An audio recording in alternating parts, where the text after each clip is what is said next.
Everyone, स्वागत है आप लोगों का इंजीनियर्स करियर पॉइंट के प्लेटफॉर्म पे। और जैसा कि हम लास्ट वीडियो में हमने बीम सब्जेक्टिव टू टॉर्शन का हमने एक पार्ट स्टडी किया था। और बच्चे, टॉर्शन आरसीसी का वो टॉपिक है जहाँ से आपको फ्रिक्वेंटली क्वेश्चन देखने को मिलता है। तो ये क्वेश्चन आपका देखो फार्मूला बेस्ड भी हो सकता है, और ये क्वेश्चन फार्मूला बेस्ड होने के बाद भी एक तरह से वो थ्योरेटिकल क्वेश्चन भी बन सकता है। जो रिसेंटली क्वेश्चन पूछा हुआ था उसमें आपको कुछ डाटा यहाँ पे चेक करना था क्लियरली, ऑल दो सारी चीज़ें क्वेश्चन के अंदर गिवन थी और आपको आंसर रिपोर्ट करना था। तो चलिए बच्चे, मैं स्टार्ट करता हूँ। और जैसा कि मैंने आपको लास्ट क्लास के अंदर बताया था कि टॉर्शन कब आ रहा होता है सेक्शन के ऊपर, तो जब भी हमारा जो लोड है वो शेयर सेंटर से पास ना करके किसी दूसरे पॉइंट्स के थ्रू पास करेगा सेक्शन में, तो क्या होगा, ट्विस्टिंग होगा सेक्शन में। और सेक्शन में ट्विस्टिंग होने का मतलब क्या है बच्चे, कि टॉर्शन डेवलप होगा। और मैंने आपको बताया था लास्ट क्लास के अंदर कि टॉर्शन के कारण बच्चे दो चीजें एडिशनल आती है। अगर टॉर्शन लग रहा होगा then two things we have, one is this shear force, so additional shear force, और दूसरा बच्चे हमारे पास होता है एडिशनल बेंडिंग मोमेंट। तो शियर फोर्स तो हमने चेक कर लिया था कि जो एडिशनल शियर फोर्स होगा कितना होता है।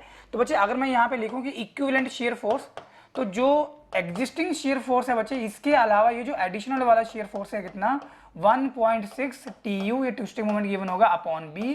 तो ये आपका फॉर्मूला बेस्ड क्वेश्चन होता है सीधा सीधा पेपर के अंदर, ठीक है। अब जिन जिन बच्चों ने ये चंडीगढ़ हाउसिंग बोर्ड का एग्जाम दिया होगा बच्चे, उनमें एक बिल्कुल बेसिक सा क्वेश्चन पूछ लिया गया था, लेकिन उसको सॉल्व नहीं करना था क्योंकि क्वेश्चन के अंदर what is the maximum shear that concrete can bear, that is the design shear resistance of the concrete, बच्चे ये गिवन था। टाउ वी आपने कैलकुलेट करना था which is equal to v upon b d. और बच्चे जो यहाँ पे टाउ सी की वैल्यू थी ना, वो बड़ी थी, जो यहाँ पे लोडिंग के कारण यहाँ पे इक्विवेलेंट शियर स्ट्रेस आ रहा था। तो मतलब आपका जो डिजाइन बैंडिंग मोमेंट होगा बच्चे, जो आपको क्वेश्चन के अंदर ऑलरेडी बैंडिंग मोमेंट गिवन था क्वेश्चन में, तो वही आपका आंसर होगा टॉर्शन में। जबकि टॉर्शन लगने से बच्चे एडिशनल बैंडिंग मोमेंट भी आता है, तो आपको एडिशनल बैंडिंग मोमेंट को कंसीडर करना है बीम डिजाइन में, नहीं करना है। इनडायरेक्टली आपसे ये चीज पूछी जा रही थी Chandigarh housing board building department वाला जो SDE का एग्जाम था उसके अंदर। फाइन।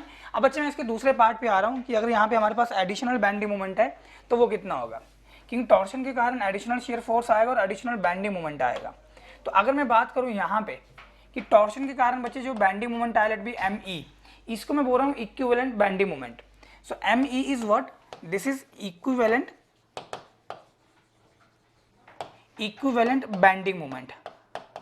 नाउ अब बच्चे जो ME है ना, ये दो चीजों से मिलके बना है। जैसे आपके पास यहाँ पे VE बना था एडिशनल शियर फोर्स और जो एग्जिस्टिंग शियर फोर्स था, तो बच्चे यहाँ पे एग्जिस्टिंग बैंडिंग मोमेंट और additional bending moment due to torsion. तो बच्चे मैं इसको MT बोल देता हूँ, MT is the bending moment due to torsion. अब यहाँ पे ये तो आपको गिवन था बच्चे क्वेश्चन के अंदर, और ये गिवन ही होता है यूजुअली, ठीक है, इस पे तो कोई आपको वरी करने की जरूरत है ही नहीं। तो जहां पे आपको थोड़ा सा यहाँ पे ब्रेन यूज करना है बच्चे, वो ये वाला पार्ट है MT, ठीक है। अगर आप एक एग्जाम की प्रेपरेशन कर रहे हो तो आपको फॉर्मूला बेस्ड क्वेश्चन मिलता है सीधा सीधा, और इवन अगर आप गेट का 1 मार्क्स कैरिंग क्वेश्चन भी उठाओगे बच्चे, तो फॉर्मूला बेस्ड क्वेश्चन सीधा पूछा होता है पेपर के अंदर। फाइन। तो सेम चीज यहाँ पे हमारे कोर्स में भी पूछी जा रही है। तो बच्चे ये जो मेरा एडिशनल बैंडिंग मोमेंट है, that is bending moment due to torsion MT, इसको कैलकुलेट करने का बच्चे फॉर्मूला गिवन है IS कोड के अंदर। आपको फॉर्मूला यहाँ पे याद करना है, पहली चीज तो ये। इसका फॉर्मूला क्या है बच्चे, चलो देखो, इसका जो फॉर्मूला है बच्चे वो TU, ट्विस्टिंग मोमेंट गिवन होगा बच्चे आपको क्वेश्चन में, 1 plus overall depth of the beam divided by B and whole divided by 1.7। बच्चे ये इसका फॉर्मूला है। पहले तो आप इसका फॉर्मूला देख लो। TU ट्विस्टिंग मोमेंट है, गिवन होगा क्वेश्चन में आपको, क्योंकि जब तक ये गिवन नहीं होगा आपको पता नहीं चलेगा कि आपका जो RC बीम है उस पर ट्विस्टिंग हो रहा है कि नहीं हो रहा है, मतलब आपको टॉर्शन के इफेक्ट यहाँ पे कंसीडर करने की नहीं करने हैं। Second, this capital D is the overall depth of the beam, ये भी बच्चे गिवन होगा क्वेश्चन के अंदर। Small b is the width of the beam, ये भी गिवन है क्वेश्चन के अंदर, 1.7 तो कांस्टेंट है। तो बच्चे आपने ये moment due to torsion calculate कर लिया, कितना होगा देखना बच्चे। जब आपने ये bending moment due to torsion calculate किया, मान लो यहाँ पे आपको वैल्यू मिला, जैसे आपने यहाँ पे किलो न्यूटन मीटर में ये वैल्यू मिली, ये कुछ भी हो सकता है बच्चे मैग्नीट्यूड। अब इसमें बच्चे दो केसेस बनेंगे, ये इंपॉर्टेंट और बहुत ज्यादा इंपॉर्टेंट है, so I am putting number of star on this one. इसमें बच्चे दो केसेस बनने वाले हैं। पहला केस ये है कि जो टॉर्शन के कारण बैंडिंग मोमेंट आ रहा है बाय मैग्नीट्यूड वो बड़ा है, what is the existing bending moment given to in the question. Second बच्चे जो टॉर्शन के कारण बैंडिंग मोमेंट आ रहा है वो छोटा है, what is the existing bending moment given to us. ये ध्यान रखना। ओके, तो अगर मान लो सेम एग्जांपल कि ये वाला जो वैल्यू आ रहा है, मान लो ये आ गया 50 किलो न्यूटन मीटर का। सेम एग्जांपल सॉल्व करने के बाद बच्चे ये फॉर्मूला हमने यहाँ पे अप्लाई किया एम टी निकालने के लिए, t u 1 plus capital d upon b whole divided by 1.7।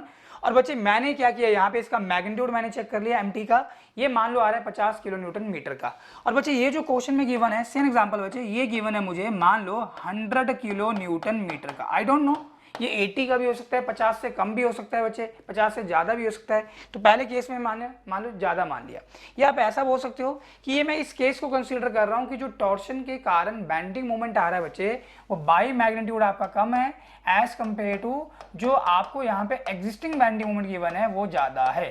अब बच्चे आपसे वो पेपर में ये पूछता है कि डिज़ाइन बेंडिंग मोमेंट बताओ कितना होगा, दैट इज द क्वेश्चन। तो बच्चे डिज़ाइन बेंडिंग मोमेंट देखो, अब आपने कैसे आंसर रिपोर्ट करना है। तो डिजाइन बेंडिंग मोमेंट बच्चे क्या होगा आपका, तो आंसर है this m e equivalent moment equal to existing moment plus bending moment due to torsion. बच्चे दोनों को जोड़ लो, आप दोनों को ऐड कर लो। अच्छा, दोनों को ऐड करने का क्या यहाँ पे सिग्निफिकेंस है ये भी मैं आपको बताता हूँ। जैसे मान लो बच्चे ये कोई बीम हमारे पास है, अब गौर करना मैं यहाँ पे यही केस लेके चल रहा हूँ कि जो टॉर्शन के कारण बेंडिंग मोमेंट आया बच्चे वो कम है और जो एग्जिस्टिंग वाला बेंडिंग मोमेंट है वो ज़्यादा है। तो बच्चे ये एम यू है, इसका वैल्यू हमने 100 माना है। बच्चे जो मैं रेड से शो कर रहा हूँ मान लो एम टी है, जो मैं ब्लैक से शो कर रहा हूँ बच्चे वो एम यू है, मतलब ये जो आपको एग्जिस्टिंग बेंडिंग मोमेंट गिवन है सेक्शन पे।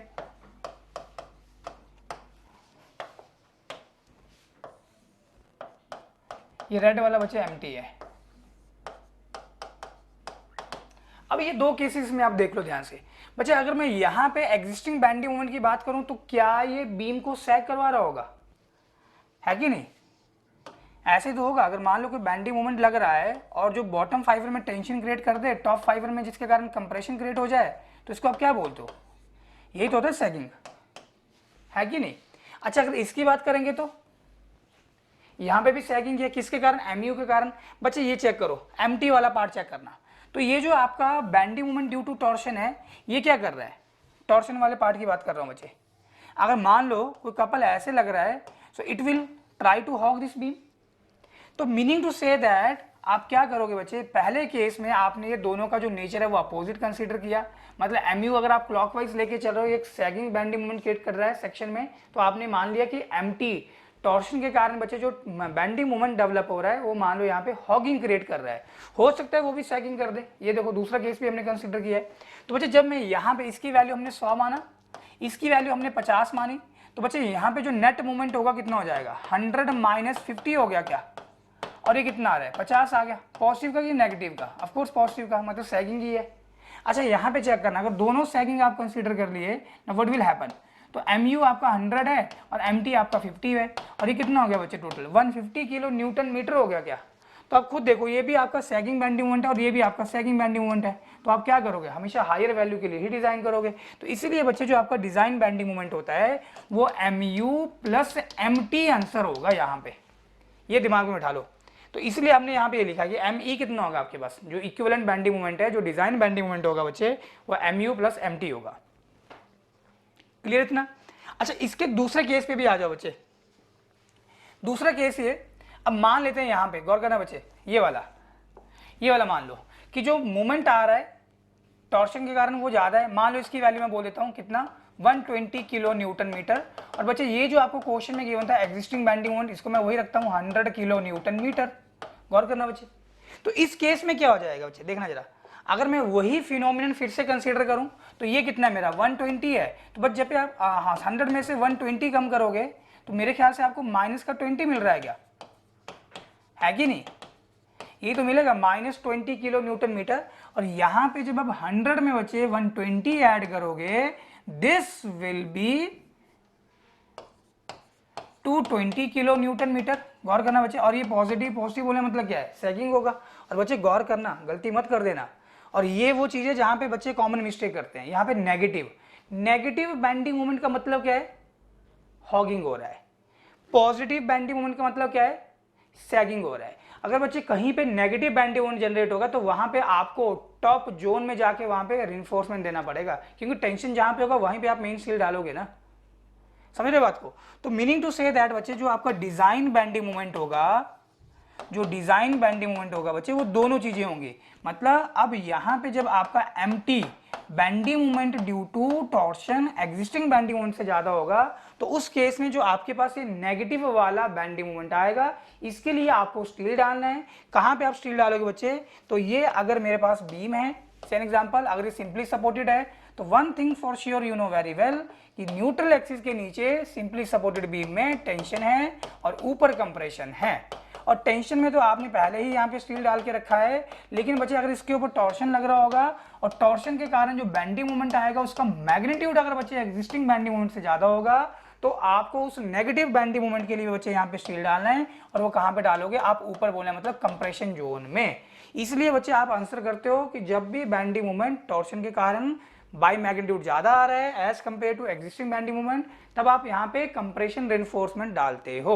और बच्चे ये चीज आपसे पेपर के अंदर पूछी जाती है, ठीक है? तो इस केस में जो आपका आंसर होगा वो दोनों आप आंसर करोगे। मतलब आप यहाँ पे कंप्रेशन रेनफोर्समेंट भी दोगे और जो आपका यहाँ पे नेट बेंडिंग मोमेंट आएगा आप उसको कंसिडर करोगे डिजाइन के अंदर। फाइन।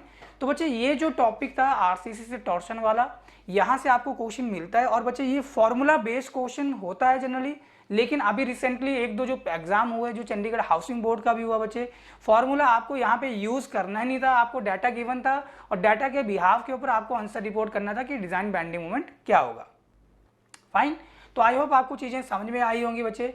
नेक्स्ट जो हमारा क्लास होगा, जो मैं नेक्स्ट वीडियो में लेके आऊंगा, तो इसके रिगार्डिंग मैं क्वेश्चन आपके साथ यहाँ पे साझा करूंगा। तो देखेंगे उस क्वेश्चन में क्या डाटा हमें गिवन था और किस तरह से हमें क्वेश्चन को सॉल्व करना था। तो चलिए बने रहिए इंजीनियर्स करियर पॉइंट के साथ। Thank you, keep watching, keep learning.